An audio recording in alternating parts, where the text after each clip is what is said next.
Sigma I1 tends to 5 xi সমান 5 এবং I1 to 5 xi square equal to 14 হলে sigma I1 to 5 3xi ব্র্যাকেটে xi minus 5 এর মান কত? তো এটা জানতে গেলে এটা তো তোমরা শিখে গেছো, অসুবিধা নেই।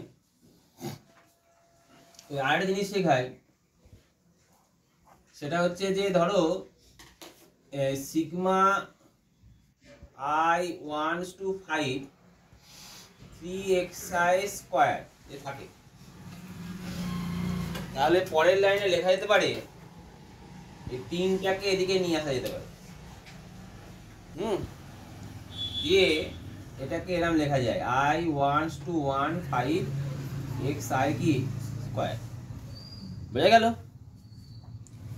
তাহলে এই দুটো জিনিস এখানে কাজে লাগবে,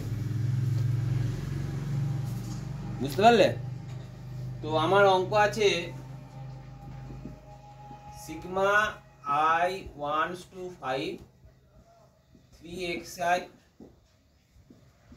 মাইনাস 5। পরের লাইনে আমি লিখতে পারি I1 টু 5 3xi এর কি স্কয়ার মাইনাস 15 কত xi। তো তাহলে পরের লাইনে আমরা কেমন লিখতে পারি? যদি এই লাইন এই অঙ্কটা আসি, তাহলে পরের লাইনে কি লিখতে পারি বলো? বলো sigma I1 tends to 5 3xi square minus, ভালো করে বলো, সিগমা I1 টু 5 15 xi। পরের লাইনে কি লেখা যেতে পারে?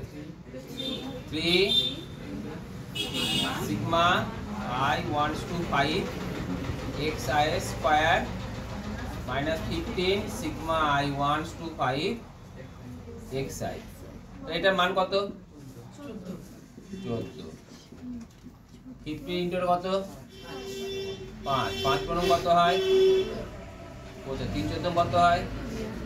Minus 3 33 minus 33। বুঝতে পারলে? ক্লিয়ার হয়ে গেছে?